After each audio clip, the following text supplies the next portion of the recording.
émission.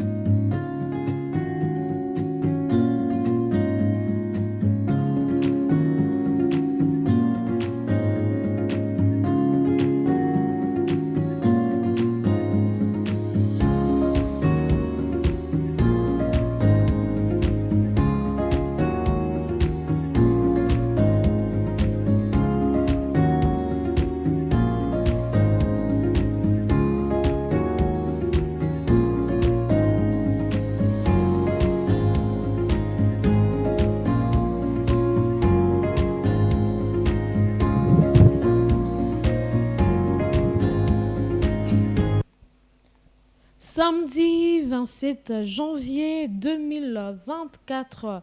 Merci à vous tous qui nous suivez de partout. Merci particulièrement à toutes les personnes qui nous suivent depuis la province du Haut-Katanga, dans l'espace Grand Katanga, plus particulièrement dans la ville de Lubumbashi. Bienvenue à vous tous dans cette émission. Dites-nous, docteur, que vous avez le réel plaisir de suivre tout le samedi à pareille heure. Je dis merci à vous, chers quatre êtres vivants, vous qui faites la force de cette émission. Dites-nous, docteur. Merci également à la programmation de Douciel Bimouloko. Merci à toi, ingénieur Grèce, pour ce beau cadrage. Vous êtes également derrière la belle vitrée en train d'assurer pour permettre également à nos téléspectateurs de nous suivre dans leur maison. Je vous dis encore une fois de plus, bonjour et bienvenue encore, chers parents, messieurs et dames, dans cette émission. Dites-nous, docteur, aujourd'hui, nous allons parler de la planification familiale, également le contraception, j'y arrive, donc planification familiale et contraception, tel est notre sujet du jour. Alors, bonjour docteur. Bonjour madame. Nous allons déjà entrer dans le vif de notre sujet parce que notre émission ne prend pas beaucoup de temps. C'est juste quelques petits moments pour partager avec vous, chers téléspectateurs, sur tous ces sujets et bien concernés aux femmes parce que ce sont les femmes qui tombent enceintes. Évidemment. Bon, en fait, Oui. c'est relatif. Hein. C'est relatif. Parce que la femme ne peut Oui. pas tomber enceinte sans l'homme. Donc, c'est relatif. Alors, docteur, parlez-nous déjà, c'est quoi cette planification familiale et familiale d'abord, avant de prendre le deuxième, le sous-thème, si je peux le dire ainsi, contraception. Ok. Au fait, la planification familiale, c'est l'ensemble, c'est un ensemble des méthodes qu'un couple adopte pour... c'est l'ensemble des méthodes qu'un couple adopte oui. en général, un couple ou un individu, Oui. afin d'acquérir des connaissances importantes sur la procréation. Ok. Soit la planification familiale, en soi, elle se base sur les naissances désirables. Ok. En fait, les naissances désirables, c'est un concept qui est basé sur la manière dont un couple ou un individu décide du nombre des enfants, ou soit du nombre des naissances, ou soit du nombre de naissances, nombre des naissances, ou soit du nombre d'enfants, et de l'espace entre les naissances. Vous voyez un peu. C'est ça en général la planification familiale. Voilà. Ok. Quel est le but de cette planification familiale? Au fait, le but de la planification familiale, c'est d'abord de réduire la morbimortalité infantile et maternelle. C'est-à-dire la morbimortalité, c'est-à-dire c'est l'ensemble des maladies qui conduisent ou qui donnent la mort. Ok. Voilà. Aux femmes particulièrement. Aux femmes, quand on parle de la morbimortalité maternelle et infantile, on a d'abord la femme et puis on a aussi les enfants. D'accord. Donc ça contribue à réduire le nombre de décès qui peuvent être conduits suite à une maladie X ou Y. Y, ok. Voilà, et quels sont les avantages dans cette méthode? Au fait, la planification familiale, elle a des avantages, je peux les regrouper sur 3 sujets. Hein. Allez-y. Donc, nous avons la femme ou la mère, nous avons l'enfant ou les enfants, nous avons aussi le père, parce que le père fait partie aussi de la planification familiale. Comme on le disait d'entrée de jeu là-bas, une femme ne peut pas tomber enceinte sans un homme. Voilà. Donc, alors, cette planification familiale, elle a des avantages sur ces trois types de sujets-là. Chez la mère d'abord, parce que c'est elle qui porte la grossesse. Chez la mère, elle permet d'éviter que son utérus ou sa matrice soit sollicité à tout moment. Parce que du fait que l'utérus est sollicité à tout moment, ça peut arriver à créer des ruptures utérines. Une rupture utérine, c'est-à-dire la femme tombe enceinte, parce que quand la femme tombe enceinte, nous avons d'abord l'embryon, nous avons un sac gestationnel, nous avons l'embryon et nous finissons par avoir le fœtus. D'accord. Au fait, il est tout petit et il commence à croître. Alors, au fur et à mesure qu'il y a cette surdistension de l'utérus, du fait que... De croissance aussi. Oui, il y a la croissance qui est là. Ça peut, quand c'est répété, ça va fragiliser les muscles, les vaisseaux, le myomètre. Le myomètre, c'est le muscle... C'est le muscle de l'utérus. C'est ce qui permet la contraction et la relaxation. Alors, quand l'utérus est sollicité à tout moment, ça va créer une faiblesse au niveau de ces muscles-là. D'où on peut avoir soit une rupture utérine, tellement que la surdistension, elle est très importante et l'utérus peut se rupturer et c'est fatal. Parce que ça saigne vraiment quand il y a cette rupture-là. Ça saigne abondamment. Et ça peut, au niveau de la mère, ça évite, cette planification familiale évite d'avoir une atonie utérine. L'atonie utérine, c'est-à-dire, vous voyez quand la femme accouche, donc, il y a d'abord son ballonnement et puis après quand elle va accoucher, normalement l'utérus doit redevenir normal. Parce que là, il est surdistendu et là, il doit maintenant régresser pour retrouver son volume initial. Alors, du fait qu'il y a la planification familiale, elle est importante parce que ça évite que la femme ait cette atonie utérine. C'est-à-dire, elle accouche, mais l'utérus ne sait pas retrouver son correctement, volume initial. Vous voyez un peu. Alors, cette planification familiale, bon, elle permet à la femme, du point de vue économique, elle peut facilement retrouver ses activités professionnelles. Voilà.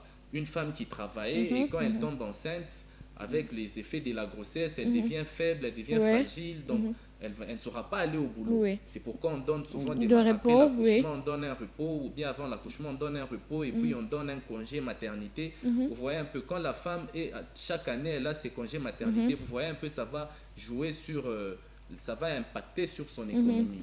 Voilà. Et normalement, ces repos-là doivent être combien de jours au maximum? Au maximum, c'est 3 mois. Vous voyez un peu, quand vous ne travaillez pas pendant 3 mois, vous voyez un peu que ça va impacter sur votre revenu. Voilà. La grossesse aussi, avec tout ce qui arrive, il y a ces troubles hormonaux, donc la femme va perdre sa beauté. Donc, vous voyez un peu, ça va impacter aussi sur ça ou sur sa beauté. Exactement. Alors, si on doit revenir aussi sur l'enfant, vous voyez, les enfants qui naissent chaque année, très souvent, ils naissent avec un faible poids de naissance. Voilà, parce que chaque année, la femme, ce faible poids de naissance impact, c'est la femme qui porte la naissance qui... Donc l'impact sera, donc la cause, c'est ces grossesses multiples-là. Alors ça va créer un faible poids de naissance chez l'enfant. Et vous voyez l'importance aussi, c'est que quand vous avez peu d'enfants, vous pouvez facilement vous organiser dans une famille, vous pouvez voyager... avec les billets avions qui coûtent cher comme ça. Donc, assurer la scolarité des enfants correctement. Assurer la scolarité, le manger des enfants, le vestimentaire, vous voyez un peu. Quand vous avez beaucoup d'enfants et avec le revenu qui est minimal ou qui est moindre chez nous ici, vous avez beaucoup d'enfants, vous voyez un peu que ça va vraiment peser sur... Les enfants ne seront pas vraiment épanouis. Vous voyez aussi avec beaucoup de naissances, quand vous ne savez pas les planifier, le père, il sera stressé. Il sera stressé, il peut développer des maladies mentales, il y a le stress qui peut créer des hypertensions artérielles. Donc, vous voyez un peu. Donc, c'est pratiquement ça l'importance de la planification familiale en général. Donc, c'est vraiment important quand même. Et cette planification familiale... elle a des composantes, s'il faut le dire. Elle a des composantes. elle lutte d'abord contre les maladies. Il y a d'abord la contraception dans ces composantes de la planification familiale. On a la contraception. Nous avons aussi la lutte contre les maladies sexuellement transmissibles, le VIH/SIDA. Nous avons aussi, elle lutte aussi contre l'infécondité. Mais ici, aujourd'hui, je préfère plus qu'on s'attarde sur la contraception parce que la contraception, elle est vraiment sollicitée, elle est utilisée à tort et à travers. Or, pour planifier, il faudrait vraiment d'abord, il faudrait consulter un médecin ou bien un professionnel de santé. Parce que c'est quand même important de connaître les méthodes de planification familiale. Vous ne pouvez pas vous lever d'emblée comme ça, dire que nous allons planifier. Or, si vous le faites mal, ça peut avoir des répercussions sur la santé du couple, la santé de la reproduction du couple. Mais docteur, vous avez dit c'est pour éviter au couple le VIH/SIDA. Mais supposons que c'est un couple qui connaît mieux leur état de santé. Comment cela, le VIH peut-elle vraiment intervenir dans ce cas? Au fait, j'ai parlé de la planification familiale, elle a des composantes. Au fait, ce sont des composantes. Dans ces composantes-là, c'est où nous avons la contraception, nous avons la lutte contre le VIH/SIDA. Parce que, évidemment, quand, par exemple, une femme, elle est peut-être dans un couple, parce qu'il y a ce qu'on appelle des couples discordants. La femme peut être séropositive et l'homme est séronégatif. Ils peuvent vivre normalement. Voilà. Alors, mais il faudrait... Donc, quand vous suivez très bien cette planification familiale, ça va vous éviter que vous puissiez, la femme ou l'homme, la femme aille encore transmettre ailleurs. Voilà. C'est dans ce sens que je suis en train de dire que ce sont des composantes. Et là, aujourd'hui, nous allons plus nous attarder sur la contraception. Donc, les téléspectateurs peuvent retenir que dans cette planification familiale, il n'y a pas de désavantages. Au fait, il y a des désavantages aussi parce que, vous voyez, par exemple, quand la planification familiale, admettons que vous utilisez une méthode contraceptive et que cette méthode contraceptive, elle est de longue durée. Ça peut créer à la longue, par exemple, des grossesses molaires. Des grossesses molaires, c'est-à-dire, ce sont des semblants de grossesse. Ce sont des tumeurs bénignes. Ce n'est pas une grossesse, mais c'est un semblant de grossesse. Parce que dans les facteurs favorisant les grossesses molaires, nous avons ce qu'on appelle... l'OMS nous parle des 4 trop. Donc, nous avons trop d'enfants, trop de naissances rapprochées, trop de naissances espacées. Donc, l'espacement entre les grossesses devient très longue. Là aussi, ce n'est pas bien. Donc, ça peut impacter facilement sur la santé de la reproduction du couple. Voyez. Donc, c'est aussi ça des avantages. C'est pourquoi je venais de vous dire que la planification familiale doit, avant d'adopter une politique de la planification familiale, il faut consulter un médecin ou un professionnel de santé. Parce que pour éviter qu'il y ait de l'impact sur la santé de la reproduction du couple. Parce que si vous optez une méthode mal et que vous décidez de revenir sur les naissances, vous pouvez créer ce qu'on appelle des grossesses molaires. Ce sont des dégénérescences kystiques. Voilà, donc c'est un peu ça. Donc, chers téléspectateurs, chère maman, je pense que vous avez retenu la définition exacte de la planification familiale. Et à présent, docteur, parle-nous de cette contraception. Ok. La contraception, du point de vue étymologique, c'est un mot qui est purement anglais. Donc, quand on parle de contrat. Et puis seption. C'est-à-dire contraception, donc contre la conception. D'accord. C'est ça la définition de la contraception. Donc, c'est l'ensemble des méthodes appliquées par un couple ayant des rapports sexuels fécondants, mais qui n'arrivent pas à entraîner une grossesse. Voilà. Donc, c'est en général ça la contraception. Donc, la contraception, c'est contre la grossesse, voilà, contre la fécondité. Donc, vous utilisez des méthodes qui ne vous permettent pas, vous passez des rapports sexuels fécondants, mais qui n'arrivent pas à créer cette fécondation, ou soit à donner une grossesse, à entraîner une grossesse. C'est ça, en général, la contraception. Voilà. Alors, docteur avait maintenant indiqué quelques méthodes plus efficaces de la contraception. Bon, en général, D'abord, il faut savoir, pour adopter... Donc, en d'autres termes, quelques méthodes contraceptives. Hein. Oui, oui. Au fait, la contraception, elle a d'abord... elle a des critères. Elle a des critères. Parmi ces critères, nous avons parmi les critères d'une bonne contraception, il faut qu'il y ait d'abord l'efficacité, c'est-à-dire qu'il y ait un taux d'échec négligeable, s'il faut le dire. Donc la méthode contraceptive doit être efficace, elle doit être acceptable, parce que vous ne pouvez pas imposer à un couple une méthode contraceptive et le couple n'accepte pas cela. Donc là, ça ne sera pas une bonne méthode contraceptive. Nous avons ce qu'on appelle la réversibilité, c'est-à-dire quand vous décidez aujourd'hui de dire non, nous arrêtons avec la contraception, nous voulons maintenant avoir des enfants. Donc c'est cette réversibilité. Il faudrait que la réversibilité y soit. Oui, enfin, nous avons aussi l'innocuité. L'innocuité, c'est-à-dire quand vous optez pour une méthode contraceptive, il ne faudrait pas que cette méthode contraceptive entraîne des maladies au sein de la mère, soit au sein de la femme ou au sein de X ou Y partenaire. Parce qu'il y a certaines méthodes contraceptives qui peuvent créer des dommages au sein de l'homme ou soit au sein de la femme, parce qu'on va parler de certaines méthodes bientôt là. Donc c'est ça. Il faut retenir qu'il y a 4 critères d'une bonne méthode contraceptive. La bonne méthode contraceptive, elle doit être efficace, elle doit être acceptable, elle doit être réversible, et enfin, il faut qu'il y ait ce qu'on appelle l'innocuité. Donc, il ne faudrait pas que cette méthode contraceptive entraîne des maladies au sein du couple. Voilà. Alors, parmi les méthodes, en fait, nous avons 2 types de méthodes contraceptives en général. Nous avons des méthodes qui sont traditionnelles et nous avons des méthodes modernes. Au fait, toutes ces méthodes, elles sont efficaces si vous les respectez scrupuleusement. Voilà.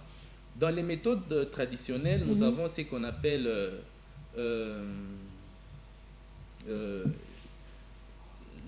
l'abstinence, hein, le suivi du calendrier, le suivi du calendrier du cycle menstruel. C'est-à-dire, nous avons, peut-être on vous dit, dans les cycles menstruels, nous avons des phases. Hein. Nous avons la phase des menstruations, nous avons...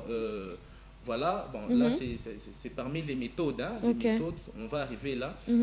Là, je parlais des méthodes traditionnelles. Nous avons le suivi du calendrier, du cycle menstruel, c'est-à-dire dans le cycle menstruel, nous avons des phases. Nous avons la phase de menstruation, nous avons la phase pré-ovulatoire, la phase ovulatoire qui est pratiquement la phase de fécondation, la phase féconde.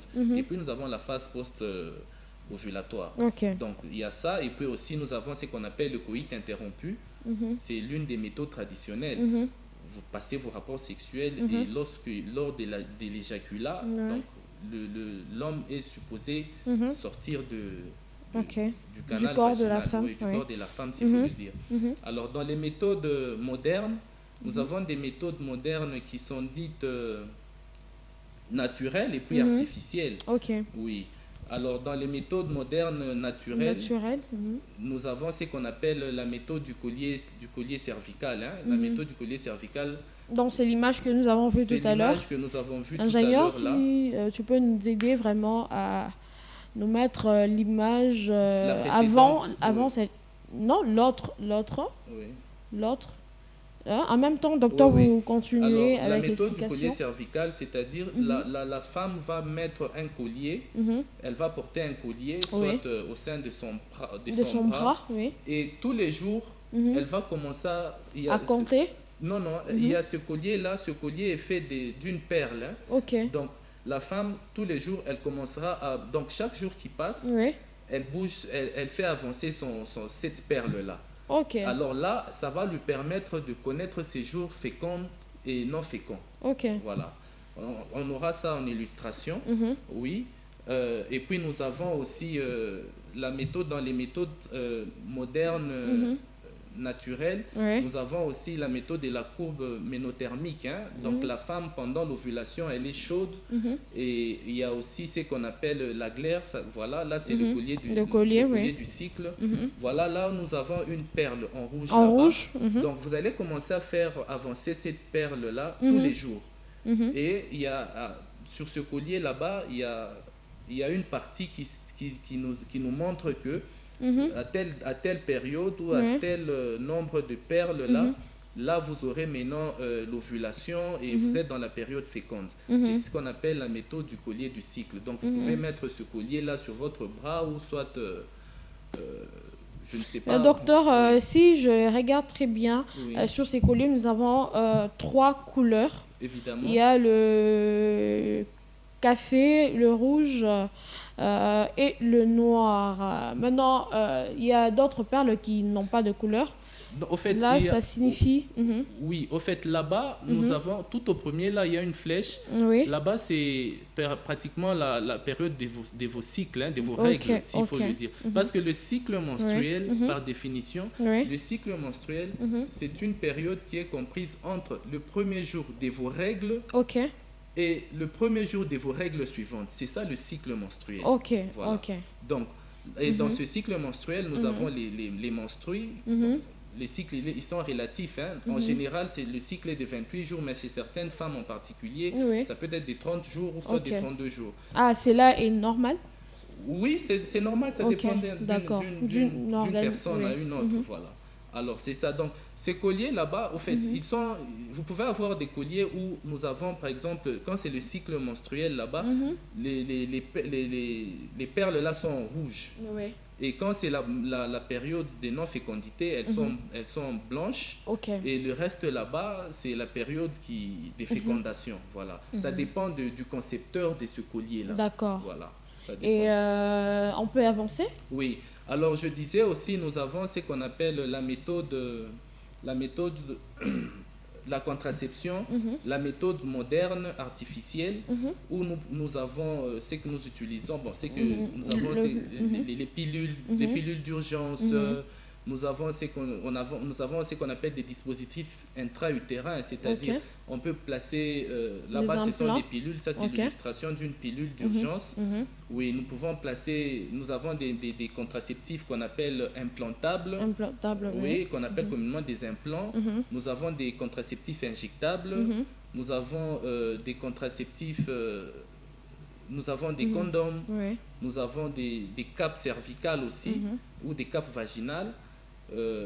Mais ces capes vaginales-là, ça a des inconvénients, hein, parce que quand vous l'utilisez comme ça, ça peut créer des vaginites. C'est vrai, vous pouvez l'utiliser, vous le placez, vous pouvez l'utiliser peut-être plusieurs jours, plusieurs fois, mais il faut bien le rincer, parce que quand vous le posez, ça peut créer des vaginites. Des vaginites, ce sont des infections de la paroi vaginale. Ça peut créer des cervicites. Et surtout s'il n'est pas bien nettoyé, bien désinfecté. Voilà. Mais docteur, j'aimerais que, vous n'avez pas encore fini, j'aimerais que vous puissiez aussi nous donner quelques désavantages de ces implants. Commençons d'abord par cette consommation de la pilule. Quels sont les désavantages chez la femme qui a l'habitude de consommer régulièrement, de prendre régulièrement plutôt la pilule? Au fait, surtout, comme on parle de la pilule, on appelle pilule d'urgence. Parce qu'elle a des indications. C'est pas que comme on aujourd'hui, demain, le lendemain. Non. Elle a des indications. Normalement, la pilule d'urgence, elle se prend peut-être en cas de viol. On viole une femme, ou soit en cas d'inceste, ou soit au cas où on viole peut-être une femme, une folle, peut-être une détraquée mentale, une femme qui a des problèmes mentaux, là on peut donner la pilule d'urgence. Et puis cette pilule d'urgence, quand on l'appelle pilule d'urgence, c'est-à-dire que vous devez la prendre lorsque vous êtes dans vos périodes de fécondité. Voilà, c'est quand il faut la prendre. Et puis on ne la prend pas... On ne peut pas prendre 2 ou 3 pilules au cours d'un cycle. Là, vous allez voir que ça perturbe très souvent le cycle menstruel. Vous pouvez voir, votre cycle était de 28 jours, mais quand vous prenez ces pilules, vous pouvez peut-être régler 2 fois au cours du cycle, du mois prochain. Voilà, c'est parce que vous les utilisez à tort et à travers. Donc, ce sont des pilules qu'on n'utilise pas. Vous avez, par exemple, au cours vous voyez, quand on parle de pilules d'urgence, l'ovulation, quand il y a ovulation, l'ovulation, elle dure normalement 72 heures. C'est ainsi que quand, par exemple, vous êtes dans votre période féconde d'ovulation, quand vous passez des rapports sexuels fécondants, c'est-à-dire non protégés, la durée de vie du spermatozoïde, cette durée de vie, elle est de 48 heures. Tandis que celle de l'ovocyte ou de l'ovule, elle est de 72 heures. Vous voyez, donc prochainement, on va parler du cycle menstruel. C'est ainsi que vous allez voir sur certaines pilules d'urgence, c'est écrit 72 heures. 72 heures, c'est-à-dire 3 jours. Donc, vous pouvez la prendre donc, dans les 3 jours avant les 3 jours, vous avez eu des rapports sexuels fécondants, non protégés. Le premier jour, le deuxième, le troisième jour. Quand vous la prenez au-delà, là, ça n'aura pas d'efficacité. Voilà. C'est pour dire que l'ovocyte ou l'ovule a une durée de vie de 72 heures et le spermatozoïde a une durée de vie de 48 heures. C'est pourquoi c'est indiqué 72 heures. Voilà. Et quels désavantages pour les implants? Les implants, en fait, ça peut... Avant de placer, avant d'abord d'utiliser cela, je répète, il faut consulter un médecin. Un médecin, oui. Parce qu'il y a des examens qui se font avant de placer, parce que nous devons savoir, vous allez réagir à quoi. D'accord. Les implants, ça peut perturber le cycle, ça peut vous rendre obèse. Donc, vous prenez un surpoids, vous pouvez avoir un surpoids, vous pouvez avoir des acnés. Les acnés, ce sont des boutons. Vous avez des boutons au visage et tout ça. Donc, c'est parmi les désavantages. Et puis, ça peut créer ce qu'on appelle des ménométrorragies. C'est-à-dire, vous avez des saignements tout au long de votre... que ce soit pendant la période des menstruations ou pas, vous saignez. Alors là, il faut aller voir votre médecin. Soit il va ajouter encore peut-être... des pilules qu'il aura à vous prescrire afin d'arrêter avec ces ménométrorragies, ou soit il va changer des méthodes. C'est pourquoi c'est toujours important de consulter un médecin, d'appliquer une méthode contraceptive ou une méthode de planification familiale. Exactement, au lieu de donner du travail à votre pasteur. Non, pasteur, on m'a ensorcelé. Et je suis devenue comme la femme qui saignait pendant 12 ans. Et puis les avantages aussi, il y a aussi ce qu'on appelle les sauts d'humeur ou bien la perte de la libido. Donc, la femme va perdre cet appétit sexuel. Quand bien même qu'elle peut passer des rapports sexuels, mais la libido va baisser. Donc, cet appétit va baisser, qu'on appelle communément la libido. Voilà. Et quand est-ce que la femme tombe enceinte après l'injection? Bon, au fait, les injections, soit... l'injection contraceptive. Les méthodes contraceptives... elles ont une durée. Actuellement, il y a des contraceptifs qui peuvent aller, quand on vous place par exemple un stérilet, ou soit on vous place un implant, ça a des durées de vie. Il y a aussi des injections qui durent peut-être 3 mois. Voilà. Il y a comment on appelle, les dispositifs intra-utérins qu'on appelle communément les stérilés ou soit les implants. Actuellement, il y a des implants qui vont même à 10 ans. Donc, vous l'avez dans votre corps, dans votre organisme pendant 10 ans. Et dépasser ces 10 ans-là, l'efficacité disparaît. Mais il faut retenir que vous pouvez l'enlever avant même la date, avant l'échéance, s'il faut qu'on le dise, avant l'échéance. Par exemple, vous utilisez... un implant qui a une durée de vie de 10 ans et vous décidez après 3 ans de le retirer. Vous pouvez tomber enceinte. Dans le minimum, il faut donner 3 mois. Pourquoi 3 mois? Parce que sur 3 mois, chez la femme, nous avons 1 mois qui est d'un cycle anovulatoire. Anovulatoire, c'est-à-dire le cycle là, vous voyez quand on parle d'un cycle menstruel, j'ai parlé il y a les étapes, il y a les étapes, il y a ces phases là, il y a la phase ovulatoire. Mais sur 3 mois, chez une femme, il y a un mois qui est anovulatoire. C'est-à-dire le mois n'a pas le 3. Non, le mois, il y a les 3, mais il n'y a pas la libération de l'ovocyte ou de l'ovule. Parce que la femme ne libère pas l'ovule. D'accord. Oui, c'est ce qu'on appelle un cycle anovulatoire. Voilà. Donc, c'est ainsi que le maximum, on a toujours dit, dans les 3 mois, après avoir retiré l'implant ou bien le stérilet, il faut attendre au moins 3 mois pour voir si les réactions du produit. Donc, vous retirez et puis vous observez. Peut-être vous avez retiré et le mois prochain, vous tombez enceinte. Peut-être c'était ce mois ovulatoire. Soit vous retirez et le mois qui suit, c'est un mois anovulatoire. Donc, le mois anovulatoire, pour la bonne compréhension, c'est les mois où la femme ne peut pas pratiquement tomber enceinte. Non, le mois ovulatoire, c'est-à-dire, oui, ne peut pas normalement tomber enceinte parce qu'il n'y a pas cet ovule-là. Voilà. Il n'y a pas l'ovocyte, s'il faut le dire. Donc, il n'y a pas eu d'ovulation. Elle peut voir ses règles, mais il n'y a pas d'ovulation. Donc, un cycle en ovulatoire, vous pouvez facilement voir vos menstruations, vos règles, mais il n'y a pas d'ovulation. Alors, donc, quand il n'y a pas d'ovulation, donc vous ne pouvez pas tomber enceinte. Donc, c'est ça que je suis en train de dire. Donc, en général, quand vous retirez un dispositif intra-utérin ou bien un implant, l'échéance est de dire aux malades qu'on vous donne 3 mois. Et dans ces 3 mois, il faut évidemment avoir des rapports sexuels qui sont fécondants. Donc, vous allez normalement, mais il faut retenir que sur 3 mois, il y a un mois où il y a, sur les 3 cycles d'une femme, ou les 3 mois, il y a un cycle qui est toujours en ovulatoire. Toujours. Voilà, ça c'est ce qu'il faut retenir. Mais docteur, parlez-nous maintenant des effets secondaires. Mais avant de nous parler des effets secondaires, je tiens à rappeler à toutes les personnes qui viennent de nous prendre diffusion en cours que vous pouvez également réagir au travers le numéro qui est juste affiché au bas de l'écran, les 097 44 39 508. Vous pouvez également nous contacter via notre page YouTube. Dites-nous, docteur Yves. Ça, c'est notre page YouTube. La rediffusion de cette émission passe tout le lundi à partir de 22h. Donc là, vous pouvez nous laisser déjà vos SMS au numéro qui est juste affiché au bas de l'écran. Pas de appels, s'il vous plaît. Alors, docteur, parlez-nous maintenant des effets majeurs, secondaires. Oui, au fait, les effets secondaires de la contraception, comme on le disait là, c'est-à-dire que vous pouvez avoir des problèmes d'abord, comme je le disais, des ménométrorragies. Donc, vous avez des saignements et en dehors des menstruations et pendant les menstruations. Voilà. Soit vous pouvez avoir une aménorrhée secondaire. Donc, vous ne voyez plus vos règles. Donc, ce sont des effets secondaires comme ça qui peuvent arriver. On vous place, vous utilisez un contraceptif ou soit on place un implant et vous ne voyez plus vos règles. Voilà, ce sont des effets secondaires comme ça qui surviennent.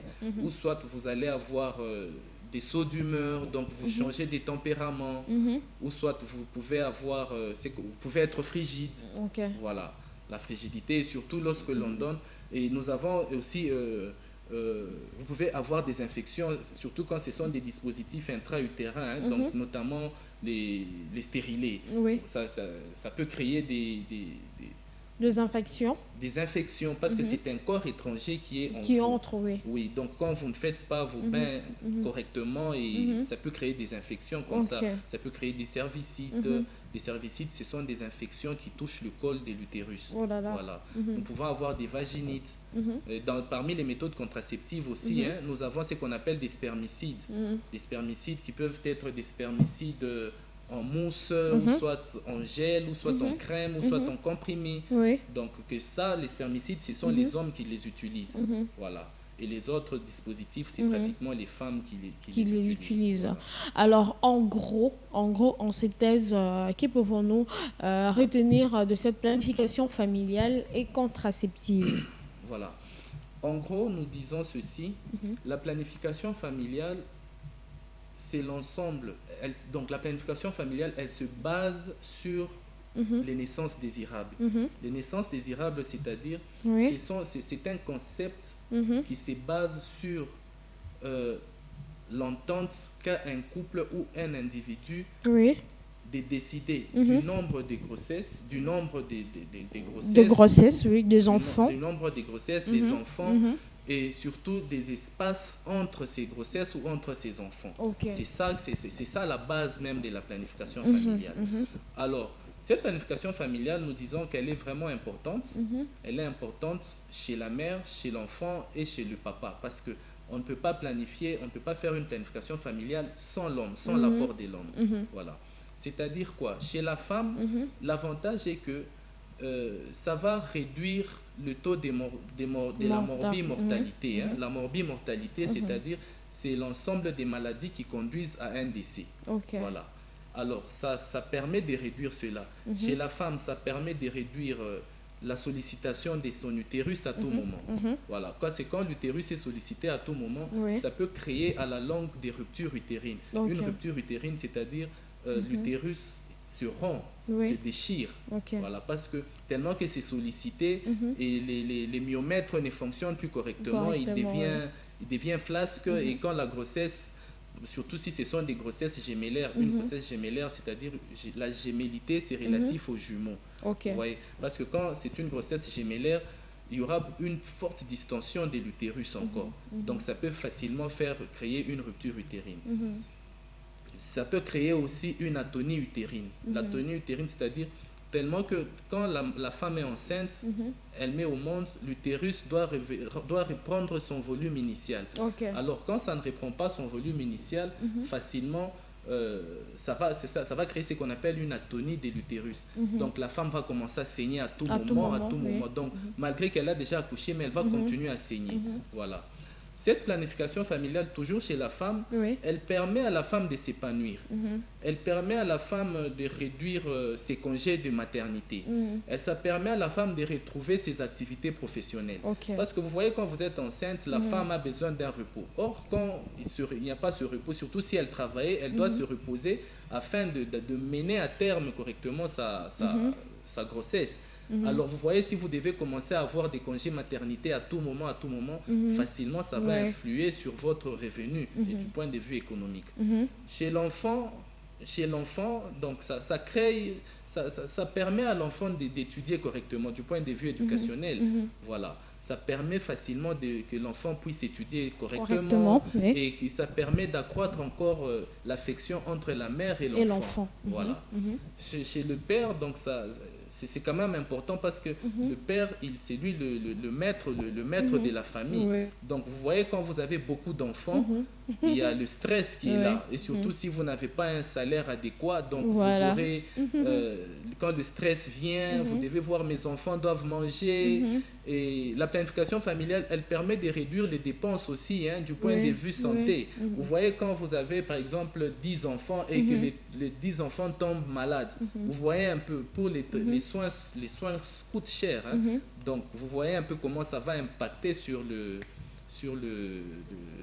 la poche ou le revenu du papa. Et quand ça impacte comme ça, le papa devient stressé, il peut facilement faire l'hypertension. Et quand l'hypertension vient, donc il y a l'AVC qui peut survenir dans les jours qui suivent. Mais docteur, est-ce sur d'autres cieux, il y a un service qui s'occupe uniquement de contrôler comment le parent planifie leur relation ou leur manière de donner naissance? Par exemple, à l'étranger, chez les Blancs, plus chez nous ici en Afrique? Oui, au fait, d'abord, c'est un concept qui doit être vulgarisé. D'ailleurs, la planification familiale, elle fait partie des soins de santé primaires. Donc, normalement, ça devait être bien planifié. Il fallait qu'il y ait cette vulgarisation. Vous voyez comme en Chine. En Chine, à l'époque, on disait qu'il fallait qu'il y ait un enfant par famille. Tellement que la Chine, il y a beaucoup c'est un pays qui est vraiment très peuplé. Alors, vous voyez un peu. Alors, ils ont opté pour cela sur la planification familiale. Donc, un enfant par famille. Et vous voyez maintenant que c'est un pays qui est très développé. Donc, le coût ne pèse plus vraiment. Vous voyez même ailleurs, comme vous le dites chez les Blancs là-bas, trouver un Blanc avec 5 enfants, 6 enfants, vous voyez un peu que même en Afrique, trouver un riche avec 6 enfants, c'est compliqué. Souvent, ça se passe...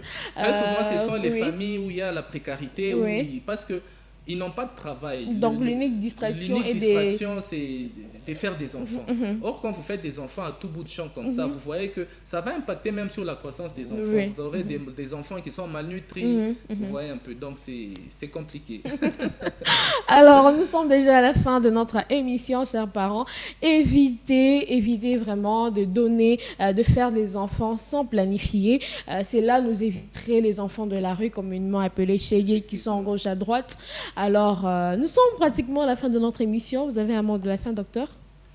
Bon, comme vous le dites là, la sexualité, elle doit être responsable. Alors, il faut appliquer la sexualité en toute responsabilité pour éviter qu'on ait des enfants sorciers, des enfants de la rue. Donc, Et une sexualité responsable. Voilà, c'est ce qu'on peut dire. Donc, avoir une sexualité responsable, comme le maman a besoin de dire, non, moi je dois avoir beaucoup d'enfants pour question de retenir mon homme pour qu'il ne puisse pas aller épouser ailleurs.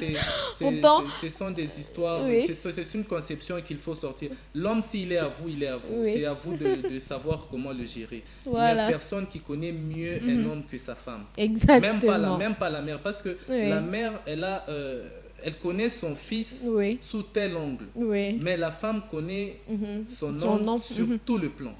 Donc, il n'y a pas de spécificité vraiment chez la femme. Donc, la femme connaît bien son mari sur tout le plan. Merci à toi, ingénieur Grace. Merci aux 4 êtres vivants qui font la force, encore une fois de plus, de cette émission Dites-nous Docteur. Joyeux anniversaire à toi, Adassam Belou. Tu as fêté hier ton anniversaire. Dites-nous Docteur te souhaite un heureux anniversaire, que l'Éternel fasse le désir de ton cœur.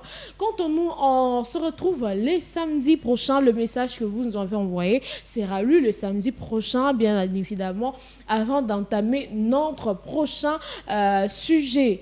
Alors, bonne journée à vous et bon week-end. Au revoir, on se retrouve le samedi prochain.